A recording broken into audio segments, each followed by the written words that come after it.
Πω, υπέροχο. Πραγματικά τέλειο. Κοίτα τι θα πέταγε η πελάτησα. Μία κυρία μας έφερε αυτό εδώ, μουτόν, παλτό. Πραγματικά έχει πολύ γούστο η γυναίκα. Αρνάκι από ό,τι ξέρω, το δέρμα. Και πολύ ωραία γούνα, πολύ κομψό. Αλλά θα το πέταγε. Το αποθήκευσε με λάθος τρόπο, γέμισε υγρασία. Βλέπετε είναι όλο στίγματα το παλτό.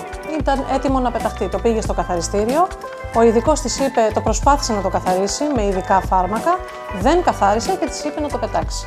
Αλλά όμως όχι. Αυτά θα πρέπει να τα προσέχετε πάρα πολύ. Είναι ένα πολύτιμο παλτό. Δεν πρέπει να το πετάξεις. Δεν είναι πλαστικό. Είναι γνήσιο δέρμα. Ήρθε η πελάτησα σε εμάς.